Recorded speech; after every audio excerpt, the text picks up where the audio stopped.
was a big job. Thank God I had Brian to help me. It was a dusty affair, hence the dust mask. But Brian had a good idea. He said that we could power wash out the inside because it got really dusty over the last couple of years, but especially when the chickens were in there this winter. So we're going to use the water from the big tank in our power washer is gas power. And so we're going to wheel it over here and power wash out the coop. So I'll show you kind of what I'm talking about here. So you can see like all the, it's kind of hard to see on here, but like all of this spider webbing and dust and stuff. So although it's nice and clean in here now, we'll hose it down, and then I'm going to put the rabbit cages back in right here and hopefully find some bunnies, find some meat rabbits to have over the winter and breed in the spring.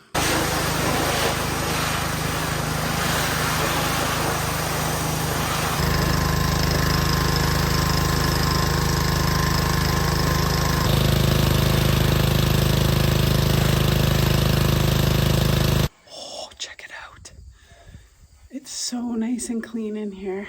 So hopefully either tonight or tomorrow we'll hang the bunny cages, and I'm gonna get online and start looking for some breeder bunnies. Pretty exciting. I've already had 2 showers today. The second one was after we power washed the bunny hutch. But we're coming out after dinner to put the rabbit cages back up, because I put a call out on the Kawartha Lakes Homestead group on Facebook about getting some bunnies. And so many people have bunnies, which is awesome. So I don't have to go too far to get a new breeding pair, but that means that we have to try and get these cages hung. So just in case I get a rabbit, I got a place to put them. But it's so nice and clean in here now. It looks so much better. Brian's idea of power washing was super awesome.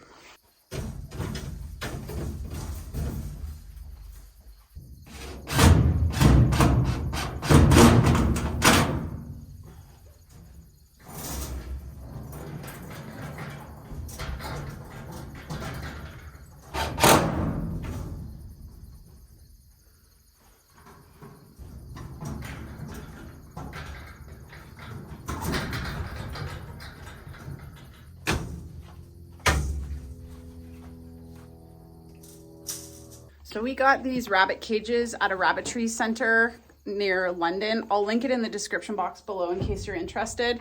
They're really nice cages.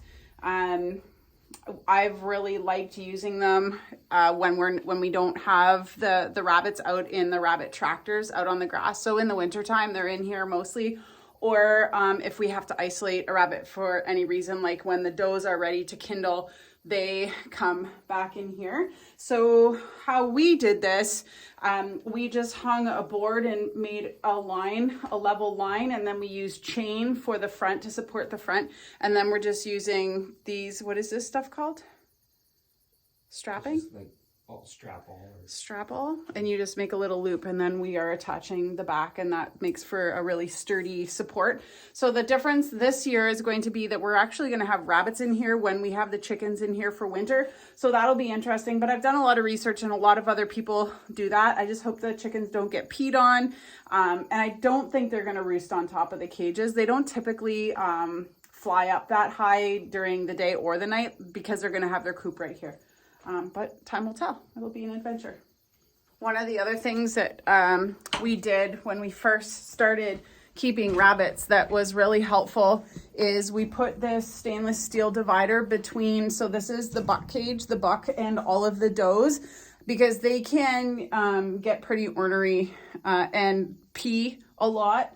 And so we just put that barrier there, and we never had a problem. So it'll be interesting to see different rabbits, kind of what they're like, but that works well for us.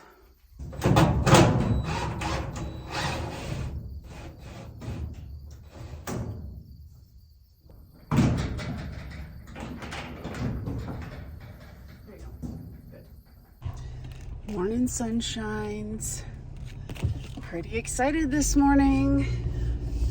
As I said yesterday, I posted on a Facebook forum about wanting some meat rabbits, and so the responses were incredible. I was so astonished. And so this morning I am going to get 3 rabbits, 2 breeder does. They are standard Rex, and a breeder buck, which is a mutt rabbit Rex New Zealand cross.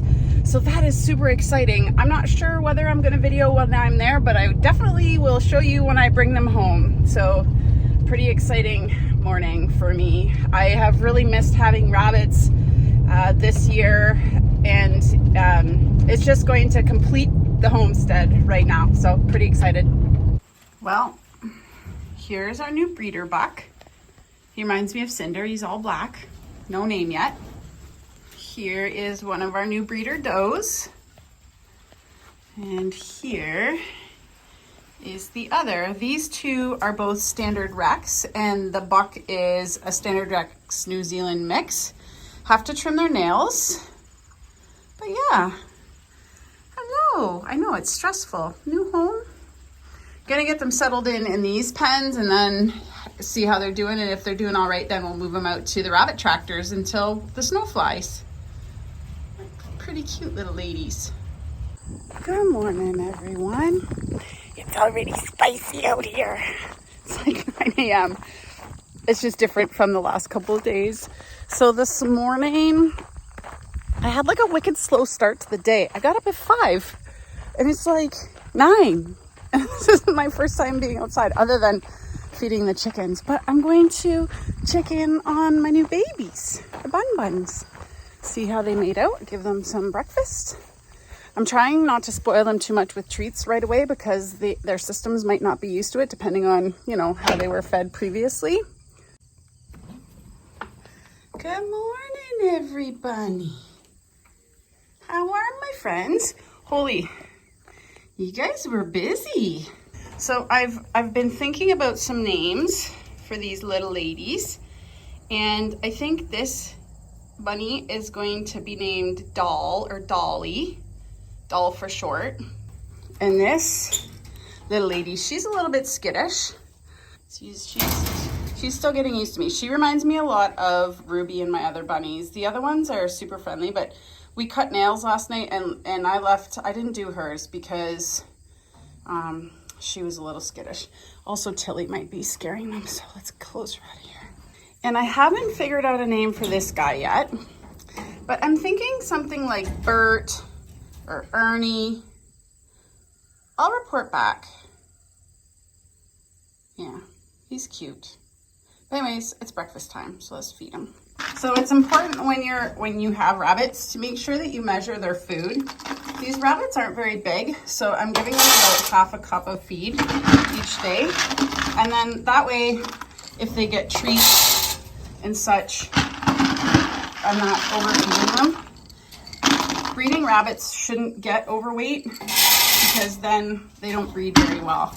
So it's important to make sure you don't overfeed them. I'm gonna start handling this little lady a little bit more often so that we get used to each other.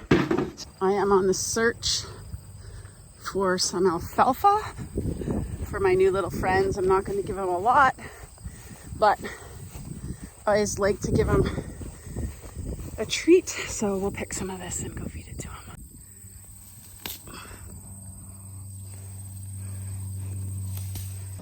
I'm gonna open up their Dutch door so they can get some more sunlight. Hi. You want a little snack? One thing about feeding rabbits any extra treats is they should always be fresh, and you should remove what they don't eat. Yummy.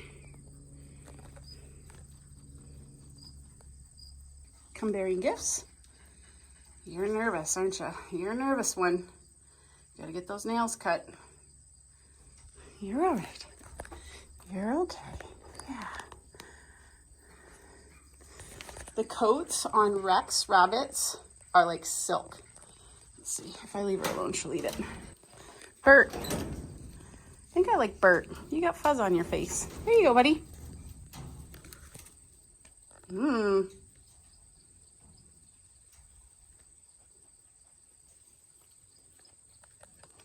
There's really nothing cuter than a rabbit eating. Open these up for some more airflow. If it gets really hot here in the next couple of days, we'll put the fans in. If I leave the whole door open, the chickens come in. So, gotta close it. But it's nice to have this open in the summertime. Let some air flow through. All right, so pretty excited to have rabbits again. I was contemplating whether I should get them now before winter or after winter, but I wanted to get to know them before I bred them.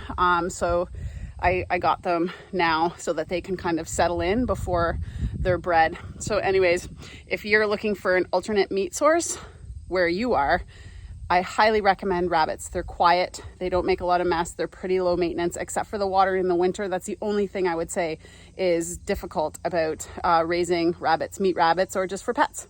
Anyways, have a great day. Thanks for watching, and we'll see you next time.